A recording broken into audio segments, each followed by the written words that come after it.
You never expect the absurd to show up in your driveway at 7 a.m. But that's exactly what happened the day two fake HOA enforcers tried to tow my car. It wasn't just the uniforms or the bogus citations. They came with a tow truck, confidence, and absolutely no clue who they were messing with. You see, I'm not just some homeowner with a nice garage. I'm the chief of police.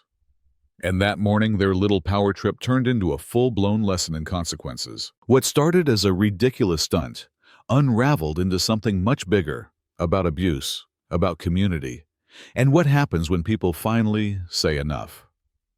The quiet in Briar Hollow was unnerving. Chief Bryce Callahan didn't wake up to birdsong or a barking dog like he usually did. Instead, there was nothing, that kind of nothing that only happens right before the storm hits. And for a man who spent 20 years dealing with everything from cartel busts to serial arsonists, silence like that had a smell, a warning. Bryce pulled on a t-shirt, stepped into the kitchen, poured himself a cup of day-old coffee and wandered toward the front door with a gut feeling that something wasn't right. And there it was. A bright red tow truck idled in his driveway like it owned the damn place. Two men in matching black polos with HOA enforcement printed across the chest were pacing around his Tesla. One had a clipboard. The other was on a radio talking like he was coordinating a hostage situation. Bryce blinked once. Then again. "Morning," he called out casually, sipping his coffee. The man with the clipboard looked up momentarily surprised, then immediately slid into a mock authoritative stance. "Sir, please stay back. This is official HOA action. Your vehicle is in violation of Article 14, Paragraph 7, Line 3. Bryce raised an eyebrow. "Which says?" The man flipped dramatically through his papers as if he were quoting from scripture. "No vehicle may remain parked in a residential driveway without significant movement for more than 48 hours. Bryce almost choked on his coffee. "You're towing my car because it's been parked too long." "It's the rule, sir." The other one chimed in now off his pretend radio. "We take community standards very seriously. And you're doing this without a court order, without HOA board approval, and without any form of actual law enforcement training." Neither man responded. Bryce smiled inwardly. They had no idea who he was. That he wasn't just some guy in a nice house with a quiet life. He was the chief of police. And these two were about to get the education of their lives. Still, Bryce wasn't angry. Not yet. He was fascinated. Because this was new. He'd seen idiots with guns, wannabe gangsters, even militia nutjobs. But this was suburban cosplay taken to criminal heights, and he wanted to see just how far they'd push it. He walked slowly toward the edge of the driveway, just far enough to see the hook already being latched under his back bumper. "You boys got a removal order?" he asked calmly. "We don't need one," said the clipboard guy. "The HOA grants us authority." "The HOA," Bryce repeated. "That's funny." "What's funny?" Bryce took a final sip of his coffee, then slowly pulled out his phone. "Because I am the law here." He dialed a number. "Sergeant." "It's Callahan. I've got an attempted vehicle theft in progress at my address. Send a patrol car." He hung up, watching the two men turn pale. For a moment, no one said anything. The engine on the tow truck purred like a ticking bomb. Then clipboard guy stammered, "Wait, you're a cop." "Not just a cop," Bryce said, crossing his arms. "The cop. You're trying to tow the chief's personal vehicle from his own damn driveway." Panic spread over their faces like a rash. Neighbors began to gather, curious eyes behind curtains, phones discreetly recording. One older gentleman down the block even set out a lawn chair. Showtime. And Bryce, he leaned back against the porch railing, calm as ever. Because this wasn't just about a car. It was about power. About people who thought the rules didn't apply to them when they wore the right uniform. Even if that uniform came from a novelty website and cost $29.99. And something told him this rabbit hole went deeper, because fake cops don't just show up one day. They test the water first, then they take the plunge, and sometimes they drown. The police cruiser rolled up exactly 4 minutes later. Officers Tessa Ruiz and Mark Jefferson stepped out like they were answering a noise complaint. Relaxed, professional. But the second they saw who had made the call and who the two officers were, everything changed. "Morning, Chief," Tessa said, eyes flicking to the tow truck. "Interesting start to the day." "You could say that." Bryce nodded toward the two men, now stiff as corpses. "These two gentlemen were about to tow my car for violating HOA parking standards." Jefferson squinted. "We don't even have an HOA in this district." "Oh, they know," Bryce replied. "They're just hoping no one else does." Tessa turned to the tow driver. "You have a removal order for this vehicle." The man, now realizing he might have just hitched a cop's car, without legal authority, raised both hands like a hostage. "They said it was all authorized." "Step away from the truck, sir," Jefferson ordered. The fake officers looked like they were shrinking by the second. "We weren't stealing anything," Clipboard guy mumbled. "It's part of our initiative." "The neighborhood needs order." Bryce tilted his head. "So you impersonate law enforcement to keep order." "Not impersonating," the second guy argued. "We're volunteers. Enforcers of the code." "What code?" Jefferson asked. Clipboard guy flipped open a binder and held it up. "The Harmony Ridge Community Handbook." Tessa blinked. "Harmony Ridge is 5 miles away." "You're not even in your own jurisdiction." Bryce stepped forward.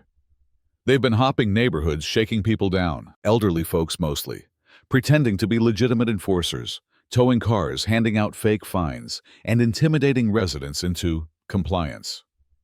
Now the silence was tense. "You guys been collecting money for these violations?" Bryce asked. The clipboard guy stammered, "Small fees to cover administrative expenses." "How much?"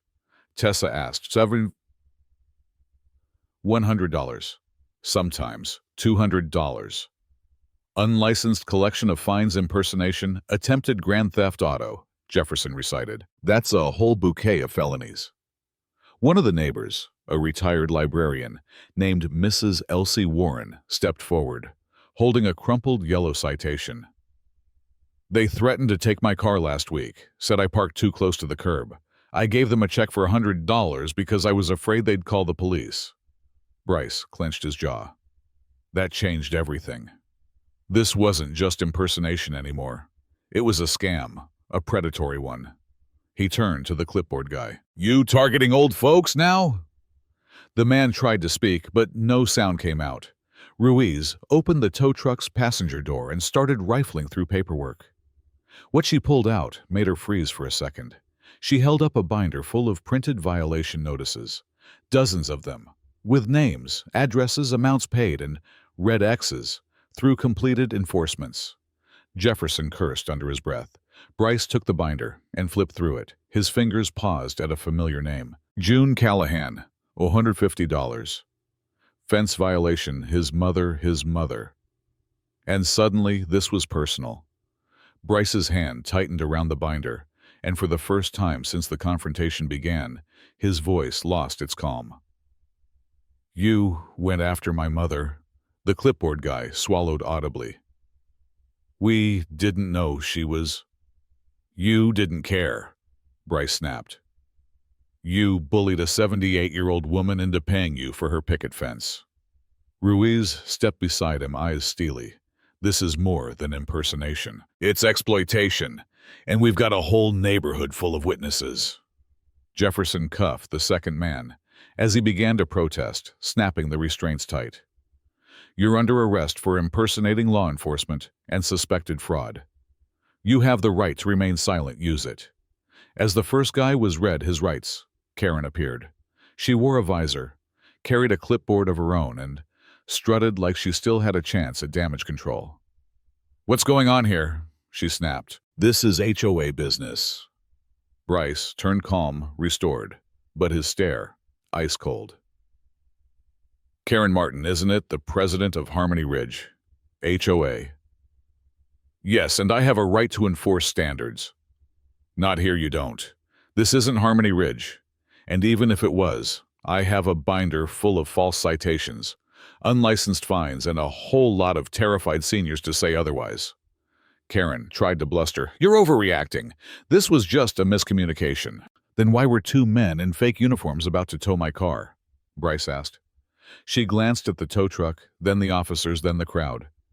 You think this is a joke? Karen's voice went shrill. You think community standards don't matter? Community standards matter, Bryce said, stepping forward. But community doesn't mean fear. Community doesn't mean control. You're not running a neighborhood, you're running a racket. Karen's face turned white. And Bryce knew she hadn't just approved it. She had orchestrated it. Ruiz stepped forward. Ma'am, I need you to come with us. Karen backed away, waving her clipboard like it was a shield. I won't be treated like this. I'm on the board. You're under investigation for conspiracy to commit fraud, Ruiz replied. We'll treat you just fine. The crowd murmured. Someone clapped. Bryce didn't even look to see who. This wasn't the end, but it was a turning point. Because now the real fight was about to begin. Not just in court, but in the community, and Bryce, he was more than ready for it. 2 weeks later, Room B at the Fairview Municipal Building was packed tighter than a holiday potluck. Neighbors who hadn't spoken in years now shared chairs, gossip, and coffee from thermoses. The air was charged, not with hostility, but anticipation. People didn't come just to watch the hearing.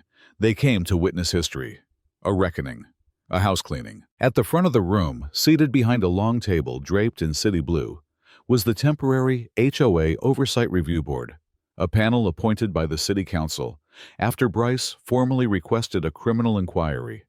To their left sat a state auditor. To their right, a court-appointed HOA compliance officer. Behind them, rows of evidence boxes, digital presentations queued up and binders full of testimony. And at the center of it all sat Karen Martin, tight-lipped, pale, her once impenetrable confidence now crumbling beneath fluorescent lights and official stares. Bryce didn't sit. He stood behind the podium, calm, collected. Wearing his police badge and his truth-like armor, he opened simply. I never thought I'd be standing here over a car, but this was never just about a vehicle. It was about abuse of power, systemic intimidation, and a community ruled by fear disguised as policy. A murmur of agreement rippled through the crowd. He continued, pacing slowly. Let me be clear. This isn't a vendetta. This is accountability. Dozens of residents, some elderly, some disabled, some just too polite to say no, were targeted, fined, and humiliated, all under the false pretense of community betterment. But what happened here wasn't community. It was coercion. He lifted one of the yellow HOA citations for dramatic effect. This document claims to uphold harmony. But it's not law. It's a lie issued by people with no training, no authority, and in some cases, no soul. The gallery clapped. The panel didn't stop them. Bryce's tone softened. My own mother paid one of these. So did Mr. Tillman, who hasn't driven in 10 years.